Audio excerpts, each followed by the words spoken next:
Hello everyone, and welcome to the second episode of the series I am calling Let's Go, because let's go leave the house to draw something. I'm so happy you guys enjoyed the first episode and have been begging for a second episode. No worries, this is going to be a monthly sort of series, so once a month I will go somewhere and draw something, don't you worry. Today we are going to a catfe, which is a cat cafe in Vancouver, and I'm so excited to go draw some cats, so let's go!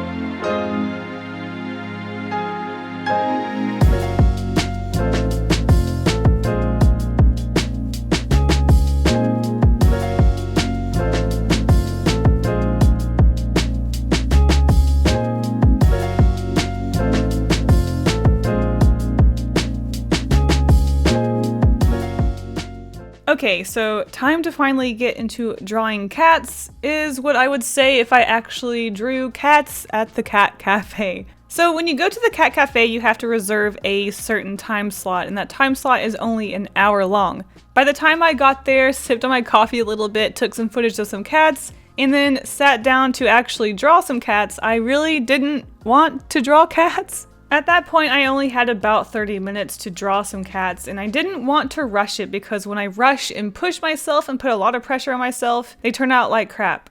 So, what do you say I go home and draw my cats? Alright, listen up you two. I need you guys to sit still or lay down for 2 hours because I gotta draw you, alright? Okay? Okay. This is gonna go well. Oh, it went well. And for those of you that don't know, that is called sarcasm. As you can already see, this sketch started off with my cat sitting and then she immediately went to lay down, so that reference got blown.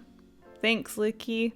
Which is fine because that's pretty much how this whole cat drawing session is going to go. It's going to start off with me drawing the cat and then immediately the cat is going to move because, well, animals just don't like to stay still for, it seems like, any amount of time. Immediately after I started drawing them, they would always just start tossing and turning.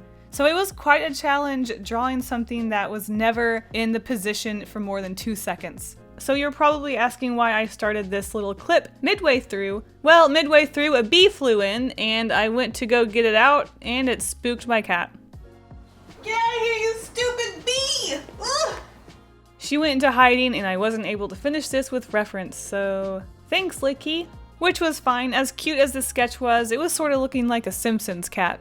It was time to rethink my strategy, so I whipped out some catnip and my cats were just chilling in front of me, laying there, and I thought this is the perfect time to do some face studies. But look, this is the struggle to get them to look sideways. I could probably draw 1,000 pictures of my cats looking forward, but I really wanted to do one of them looking sideways because it's not something I draw often. And I realize it's probably not something I draw often because it's not something I see often because, oh my god, I could not get my cat to look to the side. They were just staring at me the whole time, and every time I tried to get a pencil or something, they would just sort of side-eye it, and I couldn't get a side view. Oh geez, this was becoming quite a battle quite early on. And midway through drawing my cat laying there, she decided it was time to move on and she left. So once again, there went my reference. Thanks, Licky, you butt nugget. And then I noticed Mr. Kitty was being pretty good about just laying there and being pretty still, so I thought it was time to try with Mr. Kitty. He's such a good boy. So it seemed like he had settled down and he was laying down, so I started to draw him, but I started to get a little suspicious about his head staying upwards because it didn't seem like he was committed to staying in an upright position, so I was a little hesitant to commit, but I started sketching anyways, and lo and behold, he starts licking his butthole, so that didn't seem like that was going to go anywhere, so I started erasing what I started, and then he was like, yeah, I think I'm just gonna get out of here because it seems like you really want me here. So in old cat fashion, Mr. Kitty, he left me too. We are off with a great start, everybody. But no worries, as a cat owner, I have a few tricks up my sleeve. I know my cats. So what I did was I just kind of hung around the couch area because my cats generally like to hang out around where I hang out, and they really like to sleep on the couches. So if I went over to the couches and hung out, they would eventually go to the couches and hang out with me. Hook, line, and sinker, Mr. Kitty came right over and hopped on the couch, and I was like, yes, it is a perfect time to start drawing him because he is settling down for a nap, and he is going to be pretty still, I think.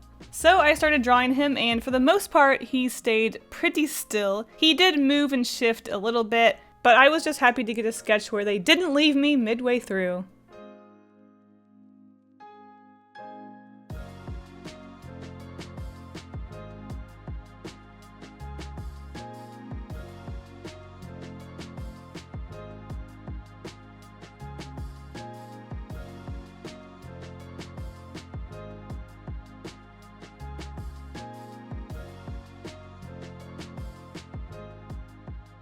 I wanted to do some more face studies because, like I said earlier, I was struggling, but I wasn't even going to attempt to get another side view because, like I said, it was a struggle and I just couldn't get them to look to the side. So I did a couple of just straightforward face views. One of them where he's sort of looking down and he looks kind of angry, and then one of them when he's kind of looking up at me and his eyes are much more wide. These are probably my favorite doodles out of this video. There's just something about them. They're just very simple, they're expressive. I just really like the way they turned out and I like them. It really made me want to do a whole page of different face expressions and just different side views and different quarters and all these different things with cat faces because it's not something that I've really studied. And the whole body is fun and all, but faces are really good to just concentrate on as well. So maybe one day I will do some more specific, I guess, animal head or face studies. I don't know. We'll see. Whatever. I also wanted to do a couple of more focused full body poses, but I didn't just want to paint him gray. I got a little experimental with color and it's just one color, but it wasn't gray. I had done so much gray with my cats because they're both gray and I wanted to do something with a little bit more color. So I decided to color him pink and shade with red and then shade the even darker parts with purple. And it was a lot of fun just doing a different color. And he was also sleeping with his head upside down, which I knew was going to be a struggle. Immediately when I started drawing his head, I was like, this is very foreign feeling. It's really interesting to see just how rotating a subject can actually make you just feel completely disoriented. You're just so used to stroking in a certain way to make a certain head shape, and then when it's flipped upside down, you just feel like you don't even know what you're doing. It's almost like you're drawing with the wrong hand. So I knew this was gonna look really stupid when I turned it upside down. And spoiler alert, yeah, it looks really stupid when I turned it around. His face is like elongated and very just, it looks pretty bad. So there's an art challenge, draw something upside down and see what it looks like when you turn it around. Anyways, despite his head looking really stupid when I turned it around, it's a pretty decent sketch and I actually really like the colors and it was fun. Even though he moved a lot, but he didn't move too much.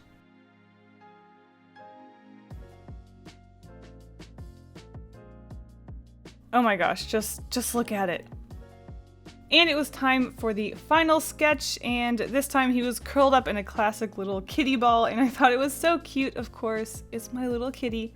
No, that's Mr. Kitty. The other cat's called Little Kitty. Anyways, something that I found really interesting was the fact that his fur went all over the place, and it really kind of threw me off. You think all of the fur goes backwards, it all flows backwards, but when he's all curled up like that, his fur is going all different ways, and I really had a hard time, I guess, sort of translating that into a sort of half realistic, half cartoony style, and I just really wasn't sure how to go about it. Thankfully, shadows really help with this. It was really hard just doing that with pencil, but the shadows help you so much by creating depth and just showing the individual hair pieces and just how much hair there is. So things really came together when I was able to add those shadows and just add a lot more to the illustration. Though it really got me thinking, I wish I had a short-haired cat to draw that wasn't just a fat lump that went hiding away. Licky, I'm looking at you. Mr. Kitty was fun to draw, but for the most part, he was just a big ball of fluff. And there wasn't a lot of anatomy to see, especially because I could only draw them when they were sleeping because there was no way in heck they were going to stand or sit still.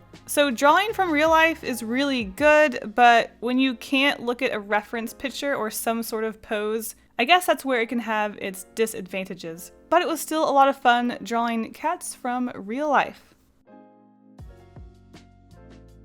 And that concludes our second episode of Let's Go. Even though things did not go as planned, it was still a lot of fun drawing my cats at home. The sketches were a lot looser and less finished than I really had planned on making them, but I guess that's what happens when you are drawing a subject that refuses to stay still, even when they're sleeping. It was still a lot of fun, even though I didn't really get what I was hoping for. It was still fun doing these loose watercolor sketches, and I suggest you guys draw your cats if you have any. Do you guys have any cats? Here's a poll. Do you have any cats? All right, thanks so much for watching, and I'll see you guys in the next video. Bye. Thank you so much to all of my patrons, including Michael Young, Zach Abstract, Lex CS, Shelby, Megan, Chris Side, Davey Tomato, Cool Guy Josh, Mina Blix, Hey Lucy, Eddie, Mackenzie, Maureen A, Pi, Loganites, Leah Shibutani, Drizzle, Ria Damaraju, Pencil Art Madness, Cindy J. If you want a shout out at the end of my videos, access to my sketchbook, coloring pages, and more, become my patron by clicking the link in the description. Thank you all so much for the support. Bye!